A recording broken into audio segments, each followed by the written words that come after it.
한창 젊은 날에는 내가 한 대로 다 돌려받고 열심히 살면 그만한 보람이 없다고 생각하면서 살았던 것 같아요. 그런데 결혼도 하고 자식도 낳아보니 그게 그렇게 뜻대로만 되는 건 아니라는 것을 알게 되었답니다. 살다 보면 많은 일들이 있지만 그런 와중에도 저는 끝끝내 열심히 사는 길을 선택했는데 왜 갈수록 나아지지 않는 걸까요? 저는 20대 중반에 결혼했고 당시에는 전혀 늦지도 빠르지도 않은 딱 중간에 속하는 나이였어요. 주변 친구들은 네가 그렇게 빨리 결혼할 줄은 몰랐다. 좀 더 있다가 할 줄 알았다며 의외라고 하긴 했지만요. 그래도 어차피 이런 건 남들이 정해주는 게 아니고 내 인생은 내가 사는 거니까 저는 저대로 결정했고 진행했어요. 남편은 저보다 8살 위였는데 정말 멋있고 어른처럼 느껴지는 그런 사람이었습니다. 참 남자답다는 인상을 받기도 했고 볼 때마다 만족스러운 부분들이 많았기에 결혼을 결심하게 되었죠. 그런데 결혼해서 신혼 무렵에 애가 일찍 생기긴 했는데 그렇다 보니 저도 초반에 입덧을 하고 무척 힘든 나날을 보냈거든요. 그 무렵쯤부터 남편이 집에도 잘 안 들어오고 맨날 회식이네 야근이네 하며 집에 거의 없는 거예요. 임신한 아내가 맨날 웩웩거리면서 힘들어하고 밥도 제대로 못 먹고 있는데 본인 일이 바쁘다는 등 시댁에 뭔 일이 있어서 고치러 가야 한다는 등 이런 말들을 하며 집을 비우기 일쑤였죠. 안 그래도 임신하면 여자가 예민해지는데 저를 이렇게 맨날 혼자 두고 밖으로 다니는 남편 때문에 너무 마음이 상했어요. 저는 엄마가 안 계시기 때문에 이럴 때 누가 도와줄 사람도 없고 그냥 오롯이 혼자 집에서 외로운 시간들을 보낼 뿐이었어요.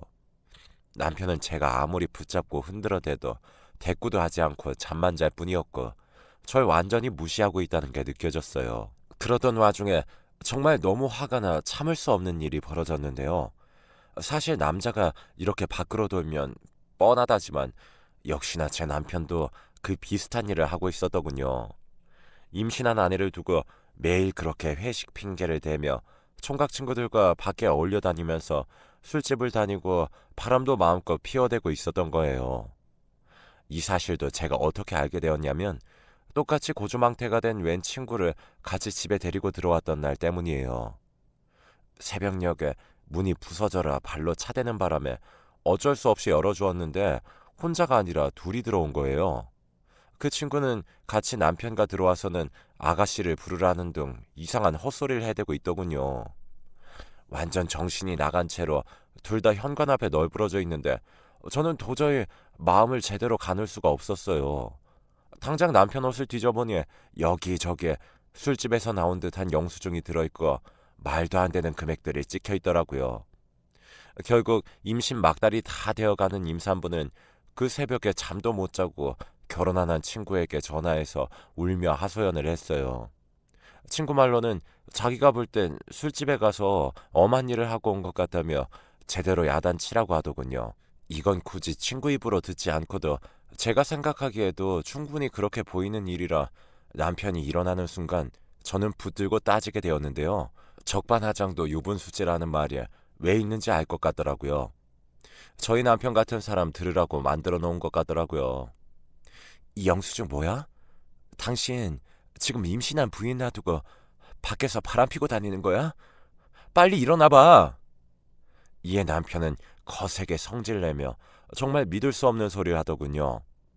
그때 옆에 같이 들어온 친구인가 회사 동료인가 하는 사람도 개슴츠레하게 눈을 뜨고 있었고요. 아, 자꾸 건드리지 마. 아, 졸려 죽겠는데. 가서 해장국이나 끓여와. 어디 여자가 남자 하는 일을 하나하나 다 참견질이야. 얻어맞기 싫으면 국이나 끓여.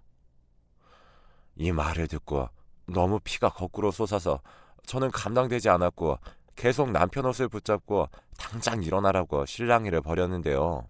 그쯤 되니 옆에 있는 사람도 좀 정신이 들었는지 일어나서 말리려고 하더군요. 그런데 그 순간 남편은 저에게 적어도 자기의 아이를 임신한 아내에게 절대 해서는 안 되는 행위를 해버렸습니다. 이미 수십 년 전 일이지만 이 일만 생각하면 다시 남편 멱살을 붙들고 싶은 심정이에요.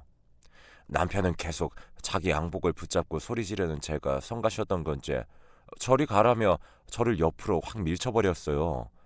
저는 저보다 머리가 하나 더 크고 몸집도 큰 남편에게 내쳐져 몸에 심한 무리가 갈 정도로 넘어지게 되었죠. 제가 넘어지는 소리를 들은 그 동료조차도 이젠 완전히 정신이 번쩍 들었는지 그렇게 마셔댄 술도 절로 깨버린 건지 달려와서 괜찮냐고 묻더군요. 왜냐하면 당시 저는 아무리 대충 봐준다고 해도 배가 만삭인 임산부였어요. 당장 오늘 아기가 나온다고 해도 이상하지 않은 상황이었고요. 그런 상태로 밀려서 넘어졌으니 적잖이 무리가 갔으리라 생각했는지 그분도 정신을 확 차린 것 같았죠. 남이 봐도 당황스러워 달래기 일수인데 남편은 그 광경을 대충 보더니 짜증난다면서 그 길로 양복을 집어들고 나가버렸어요. 이날 얼마나 울고 또 울었는지 내내 배가 아릿하게 아파오는 느낌을 받아가며 괴로워했었죠. 아침이 되자마자 바로 병원에 갔고 조심해야 된다는 이야기를 몇 번이나 듣게 되었는데요. 사실 이런 말을 들을 사람은 제가 아니라 남편인데 너무너무 서럽더군요. 이렇게 저를 밀친 것도 용서할 수 없었지만 당장 너무나 큰 출산이라는 일이 제 앞에 있기에 참았습니다. 그리고 일주일쯤 지나 저는 아기를 낳게 되었고 무척 몸이 힘들었지만 그래도 아주 예쁜 딸을 얻게 되었습니다. 남편은 그래도 아빠랍시고 그 자리에 오긴 했지만 이후로 집에 왔을 때도 여전히 밖으로 돌며 애와 부인이 없는 남자처럼 지내더군요. 아기는 한창 울어대고 용품들은 부족하고 분유값도 적지 않은데 남편은 계속 월급을 아주 조금씩 드문드문 기분 내킬 때만 주었어요. 가뜩이나 남편에게 불만이 많았고 출산 전 겪었던 그 폭력적인 사태와 산후 우울증까지 거친 저는 도저히 참을 수 없었습니다. 남편에게 따져보고 그래도 이런 상황이 받아들여지지 않는다면 이혼을 하겠다고 마음먹었는데요. 남편은 오랜만에 들어와서는 아기를 좀 만져보더니 진지하게 대화 좀 하자는 저를 또 귀찮다며 저리 가라고 하더라고요. 결국 마음속 깊이 묻어두었던 이야기를 아기를 보며 몇 번이나 참았던 이혼을 내뱉게 되었는데 남편의 반응은 상상 초월이었습니다. 뭐야? 이게 꼬박꼬박 내가 번 돈으로 사는 주제. 뭐? 이혼? 할 수 있으면 해봐. 이 말을 저에게 내지름과 동시에 옆에서 아기가 깨건 말건 저에게 물리적 행동들을 가하는데 결국 문을 열고 뛰어나가 옆집 아주마를 불렀고 경찰을 불러 마무리하게 되었죠. 이 일을 겪고 나니 남편이 너무 무서워져서 반드시 이혼해야겠다는 결심을 했어요. 저는 아이를 데리고 작은 집만 갖고 나왔고 복잡한 절차 끝에 겨우 이혼하게 되었습니다. 당시 이혼을 하고 혼자서 애를 키운다는 게 얼마나 힘든 것인지 대충 상상만 해도 하늘이 노래지만 역시나 세상은 만만치 않더군요. 100일 조금 넘긴 아기를 데리고 나와서 월세방을 전전하면서 아기가 시끄럽게 울어댄다고 쫓겨나기도 해보고 너무 힘들고 서러웠어요. 저도 몸이 아직 아물지 않아서 일을 할 수도 없고 어디 맡길 곳도 없었고 말이에요. 제가 얼마 갖고 있던 적금도 턱없이 모자라 결국 아기를 데리고 숙식할 곳을 찾았는데 거기도 자리가 없었어요. 결국 어떻게든 견뎌내가며 아기 낮잠 잘 시간만이라도 조그만 부업을 하며 간간히 생활을 견뎌내게 되었는데요. 그러다 보니 그 지옥같이 힘들었던 육아의 날들도 차차 지나가고 아기도 밤에는 어느 정도 잠을 자고 낮에는 제 말을 듣고 조금은 컨트롤이 되는 시기가 되었답니다. 덕분에 저는 아이를 어린이집에 보내놓고 고깃집이며 여기저기 돌면서 무조건 일하게 되었어요. 중간중간 아이가 아프다고 하면 또 식당의 사정을 말하고는 제가 애를 데리고 소아과에 갔다가 집에 데리고 있다가 열이 좀 내리면 같이 식당으로 데려와서 안쪽 방에서 놀게 하게 하기도 했고요. 돌아보면 아이가 어릴 때 가장 힘들었던 것 같아요. 좋게 봐주시던 차장님도 애를 데리고 오는 날들이 빈번해지고 제가 자꾸 애 신경 쓰느라 일에 집중을 못하니 얼마 안가 그만두라고 하시더군요. 정말 이때는 맨날 울면서 출퇴근길 다녔던 것 같아요. 간신히 아이를 어린이집에 맡기고 거기서 연락이 안 오는 날에는 안심하며 퇴근을 했고요. 식당으로 전화가 걸려와서 절 찾으면 그땐 그렇게 절망스러울 수가 없었어요. 그래도 나 하나만 보고 있는 아이고 내가 목숨 걸고 낳은 아이니 모든 우선순위가 바뀔 수밖에 없었고요. 나중에 점점 아이가 크고 학교에 가게 되니 그쯤 되니 말귀도 통하고 자기가 할 수 있는 일은 제법 할 때라 그렇게 어렵진 않았답니다. 그러면서 저는 여전히 식당을 돌면서 돈을 받게 되었는데 이제 애가 좀 커서 살만하니 저에게 또 이상한 사람들이 들러붙더군요. 젊은 나이에 이혼하고 아이를 혼자 키우고 있다는 것을 초반에 오픈했는데 그 부분을 안쓰럽게 여겨주는 사람도 있었지만 나쁜 마음을 갖고 있는 사람들도 무척 많이 보였어요. 그런 일들을 몇 번이나 겪다 보니 저는 쉽게 저에게 느껴지는 호의에 대해 무조건 의심하는 습관이 생기게 되었답니다. 누군가가 이혼하고 혼자 사는 거 힘들겠다며 선물 같은 걸 챙겨준다면 잘 받지 않게 되어버렸어요. 한번 받았다가 아주 호되게 당한 적이 있는데 이때 아이가 아마 초등학교 3학년쯤 되었을 때일 거예요. 그때 일했던 식당 사장님은 크게 가게를 여러 곳 하시는 분이었는데 제가 처음 일을 구하러 갔을 때 사정을 말했거든요. 그땐 어쩜 이렇게 고생하면서 홀로 잘 키워왔냐고 대단하다 하셨지만 얼마 지나고서야 그 말도 다 가식적이었다는 걸 알게 되었어요. 매일 집에 가는 길에 음식도 챙겨주시고 우리 딸 용돈 주라며 얼마를 봉투에 따로 넣어주시기도 하고 처음엔 무척 좋은 분이라고 생각했죠. 그런데 글쎄 얼마 지나지 않아 본인의 흑심을 저에게 드러내시더군요. 저는 그날 듣고 얼마나 충격이었는지 그 길로 앞치마를 집어던지고 가게에 있던 제 조그만 짐들을 다 싸서 도망치듯 뛰어나왔습니다. 연정씨, 사는 게 참 고생스럽지? 맨날 돈 벌고 딸아이 키우고 너무 고생이 많아. 내가 좀 편하게 해주고 싶은데 자기도 한번 생각해볼래? 난 처음 봤을 때부터 연정씨를 아주 괜찮게 생각했어. 나랑 애인 사이로 지내는 게 어때? 월급에 100만 원은 더 얹어서 줄게. 이거 내가 진짜 연정씨를 귀하고 안쓰럽게 생각해서 그러는 거야. 정말 소름 돋도록 무섭고 끔찍하고 흉측한 이야기였어요. 그건 아이가 아파서 애를 업고 식당에 다니던데 돈이 없어서 남은 쌀을 아껴서 밥을 짓고 아이랑 나눠 먹으면서 울던 날들보다 더 끔찍한 바닥이 있을 줄 생각도 못했죠. 내 아무리 힘들다고 한들 그렇게는 못 살겠다 싶어서 뛰쳐나왔고 집으로 몇 번이나 전화가 걸려왔지만 그때마다 끊어버리고 피했어요. 이렇게 제가 고생하는 와중에도 저는 딸에게는 이런 세상의 무섭고 흉측한 부분들을 보여주기 싫었고 모든 부분으로부터 눈을 가려주고 싶었어요. 기왕 나는 세상의 매운맛과 쓴맛을 다 봐버렸지만 내가 목숨 걸고 지켜낸 우리 딸아이에게만은 이불을 덮어서 가려버리듯 조금도 모르게 해주고 싶더라고요. 그래서인지 저는 더 딸을 열심히 공부시켰고 또 금방 식당에 취업해서 그쪽 아줌마들에게 아이들 키우는 정보나 학원 얘기 등 많은 것들을 물어가며 딸의 앞날을 위해 노력했어요. 사실 저도 한때는 한창 꿈이 많은 사람이었거든요.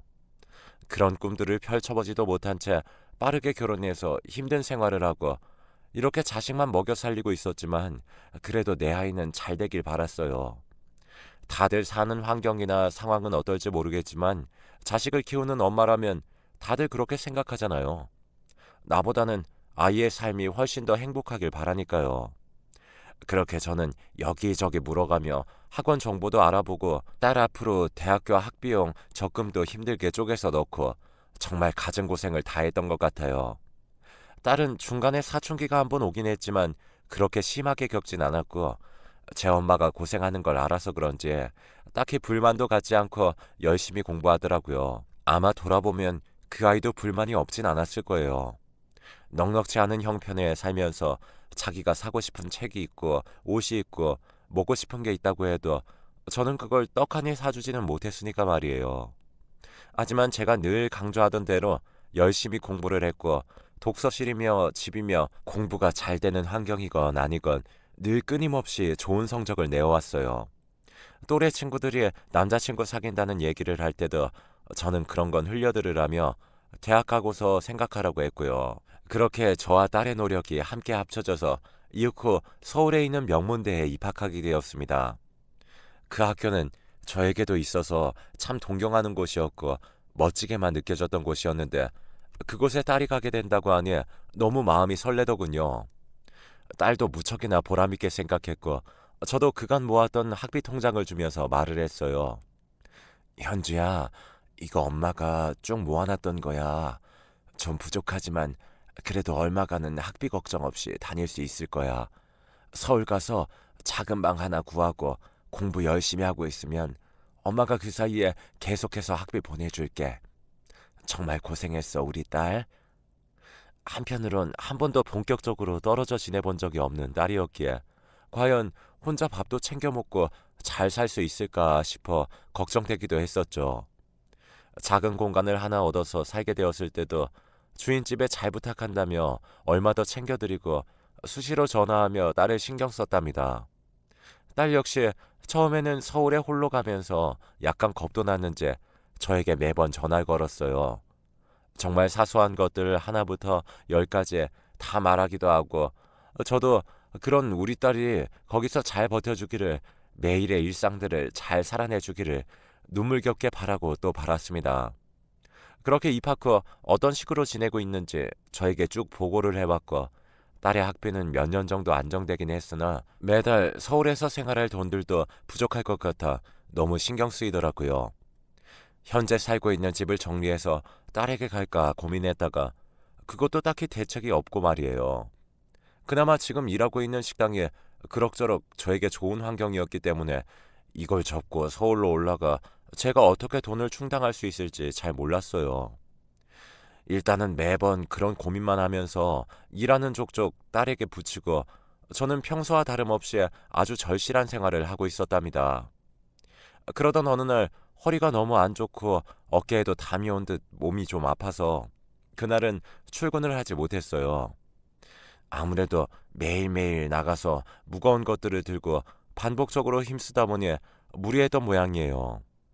그래서 집에서 쉬고 있었는데 이상하게 현관문 쪽으로 인기척이 들리는 겁니다. 옆집 사람인가 했는데 아닌 것 같기도 하고 일단 제 몸이 안 좋아서 신경 끄려고 하는데 누가 벨을 누르더군요. 웬 아기 목소리도 나고 해서 명절도 아닌데 누가 우리 집을 잘못 알고 왔나 싶어서 그냥 가만히 있었어요. 그런데 뭔가 좀 이상한 겁니다. 제가 대답을 할 때까지 기다리는 듯 했어요. 계속해서 벨을 누르기에 겨우 몸을 일으켜 그쪽으로 갔는데 딸이 반복해서 저를 부르고 있었어요. 아내 없냐면서 말이에요. 저는 너무 놀라서 얼른 확인하고 문을 열어주었는데 이렇게 갑작스레 연락도 없이 온 것에도 놀랐지만 한눈에 황당한 포인트가 너무 많아서 일일이 지적하지 못할 지경이었어요. 딸은 혼자 갑작스레 그냥 내려온 게 아니고 뭔가 용건이 있는 듯 비장한 표정으로 저를 보고 있었죠. 그리고 그 양옆으로는 딸이 데려온 듯한 사람이 있었는데 웬 키가 멀대같이 큰 남자가 저를 난감한 눈으로 쳐다보고 있더군요. 또 그 옆으로는 이제 막 아장아장 걸을 만한 웬 아기도 있었고요. 너무 당황스러워서 이게 뭔 일이냐고 했는데 딸이 하는 말에 저는 기절초풍할 뻔했어요. 엄마, 나 결혼할 거야. 이 사람이랑. 순간 제가 꿈을 꾸는 건가 싶어서 몇 번이나 딸의 눈을 쳐다봤지만 딸은 긴장한 듯 하면서도 아주 당당하게 제 눈을 보고 계속 반복해서 말하더군요. 너무 어이가 없어서 입도 열지 못하고 그냥 쳐다보고 있는데 그 와중에 그 옆에 있던 아기가 우리 딸 바지를 붙잡더니 엄마, 맘마 이런 소리를 내는 게 아니겠어요. 갑자기 이 광경을 보니 이제서야 정신이 들면서 현실을 인식하게 되더군요. 냅다 저도 모르게 소리를 지르게 되었죠. 엄마? 응? 엄마라고? 이게 다 무슨 일이야, 현주야? 네가 왜 엄마야? 네가 지금 몇 살인데? 우리 딸은 고작 20살이었고 딸 옆에 있던 그 아기는 아무리 그래도 한 3살 정도는 되어 보였고 그리고 그때까지도 옆에 서 있던 남자는 자기 정체를 전혀 알리지도 입도 뻥긋하지 못한 채 서 있다가 그제서야 입을 열더군요. 저 현주씨 어머님 처음 뵙겠습니다. 이상훈이라고 합니다. 제 얘기 좀 들어주시겠습니까? 아, 이쯤 되니 머리가 너무 어지러워서 서 있을 수도 없는데 옆집 아주머니가 나와서 왜 이렇게 시끄럽냐고 하시는 바람에 결국 셋 다 집 안으로 들였어요. 거의 반은 넋나간 상태로 얘기를 들어보니 정말 가관도 이런 가관이 없더라고요. 앞서 제 얘기 쭉 들어보셨으니 아시겠지만 제가 어떤 마음으로 딸만 바라보며 힘들게 살아왔는지 알 수 있으실 텐데요. 그런 저에게 딸은 정말 발등을 찍어도 보통 세게 내려 찍은 게 아니었어요. 일단 불행 중 다행인 건 아무리 생각해도 시기상으로 맞지 않기도 하지만 그 아기는 딸의 아이가 아니었어요. 하지만 이게 문제가 아닌 게 딸은 그 아기의 엄마가 되기로 마음을 먹었다는 것이에요. 처음에는 듣고 무슨 자선 사업이나 봉사를 하려나 싶은 바보 같은 생각까지 들었죠. 아니, 그렇게 생각하고 싶은 심정이었습니다. 아무리 100번 양보하고 또 해도 이제가 20살이 되어 명문대에 진학해서 생활한 지 6개월쯤 된 아이가 17살이나 많은 아르바이트 가게 사장과 눈이 맞아서 결혼하려고 하고 그 남자의 아이의 엄마가 된다는 걸 받아들일 수 없었으니까요. 기가 막혀도 너무 막히는 게 같이 따라온 저 사장은 나이가 37이었습니다. 게다가 이혼한 여자 사이에서 저 3살짜리 아들을 홀로 맡아서 키우고 있었고 작은 카페를 운영하고 있다고 하더군요. 그런 와중에 아르바이트생으로 들어온 제 딸과 눈이 맞게 된 거예요. 알만한 거 다 아는 어른이 불과 몇 년 전만 해도 미성년자였을 아이에게 연심을 품어 동거를 시작하다뇨. 어쩐지 주인집 아주머니가 딸이 집에 자주 없는 것 같다고 해서 좀 이상했어요. 그 집에 가서 지들이 엄마 아빠 놀이에 소꿉놀이라도 하는 마냥 셋이서 동거를 하고 있었던 거예요. 와중에 그 남자는 계속 고개를 숙여가며 앵무새처럼 죄송하다고 결혼을 허락해달라고 행복하게 해주겠다는 말만 반복하고 있었죠. 제 막내 동생 뻘쯤 될 법한 나이가 되어서는 조카 버린 아이를 재혼처로 맡겠다니 진짜 눈이 뒤집어지고 욕지기가 쏟아지더군요. 내 딸을 내가 어떻게 키웠는데 자기도 자기 자식 중한 거 알아서 그렇게 끼고 키우고 있으면서 어떻게 이럴 수가 있나요? 그저 서울 가서 그 좋은 학교에서 좋은 수업 받고 나날이 성장하고 있다고 믿었던 우리 딸. 진짜 내 뒤통수를 때려도 유분수지. 이날 정말 골이 다 아프고 절절히 울려서 도무지 견딜 수 없었어요. 반복해서 계속 결혼 허락해달라는 그 남자가 너무 꼴보기 싫어 그만 분노의 따기를 날려버렸죠. 솔직히 누가 부모라고 해도 그렇지 않겠어요. 알 거 다 알고 사회에서 할 거 다 해보고 가정까지 이뤘던 남자가 아무것도 모르는 여자를 깨어낸 거 아니에요. 더 죽을 맛인 건 딸이 이 일로 완전히 저에게 돌아섰고 완벽하게 대립구조에 들어갔다는 거예요. 엄마, 지금 우리 오빠 때린 거야? 어떻게 엄마가 이럴 수가 있어? 우리 오빠 불쌍한 사람이란 말이야. 진짜 불쌍한 사람이 지 엄마인지도 모르고 자기 오빠를 감싸안고 팔짝팔짝 뛰어대는 딸은 그 길로 자기네 그 오빠를 데리고 자기를 엄마라고 부르는 그 아기를 들쳐안고는 제 앞에서 사라져버렸습니다. 그러면서 가는 길에 바로 장문의 문자를 보내왔더군요. 그걸 아무리 다시 봐봐도 답이 안 나오고 요즘에 저는 정말 죽지 못해 사는 심정입니다. 엄마, 나는 그간 엄마가 바라는 대로 쭉 살아왔어. 내 인생은 엄마가 날 낳아준 거지. 내 인생까지 조종하려고 낳은 건 아니잖아. 나도 내 삶 살고 싶어. 이미 상훈 오빠랑 혼인신고도 했고 라유리는 내 아들이야. 공부도 지긋지긋하고 다 때려치고 이렇게 셋이서 행복하게 살 거야. 엄마도 축복해주지 않는다면 나는 엄마랑 안 보고 살 생각이야. 이런 말에 저는 어떻게 반응해야 하는 걸까요? 내가 자기를 어떻게 키웠는데 이런 촌스러운 말을 제가 하고 있게 될지도 상상도 못했어요. 내가 입 주변에 피가 맺히도록 이를 악물고 부들부들 떨어가며 키워왔는데 차라리 속도 위반해서 멀쩡한 또래 남자아이를 데려온다고 해도 속이 끓었을 텐데 말이에요. 이제 막 고등학교 졸업해서 성인이 된 지 얼마 안 된 애가 남이 낳은 자식을 키우며 지보다 나이도 삼촌뻘로 많은 남자와 결혼해서 평생을 시중 들고 살겠다며 와중에 모르는 번호로 문자가 왔길래 받더니 그 남자놈이 연락을 해서는 자꾸 허락해달라 조만간 또 찾아뵙겠다며 잘도 어머님 소리를 하고 있더라고요. 진짜 뒤통수에서 뭔가 줄이 툭 끊기는 듯한 아주 역겨운 감정이 밀려와서 견딜 수가 없을 지경이에요. 너무 속이 끓고 답이 안 나와서 며칠 출근도 못하고 알아 누워 있어요. 내 마음 같아선 당장 딸을 빼내오고 싶지만 딸의 생각이 너무 강한지라 그럴 수도 없고, 그렇다고 딸이 저 모양으로 살고 있는 것을 곧 죽어도 응원은 못 해주겠는데 말이에요. 제가 쓰러지고 그냥 다 끝이 나봐야 딸이 정신을 차려줄까요? 요즘 뭘 생각해도 의욕이 없고 가슴이 멍든 것처럼 아파옵니다. 그간 내가 무엇을 위해서 살아온 건지 딱히 답이 나오지 않네요.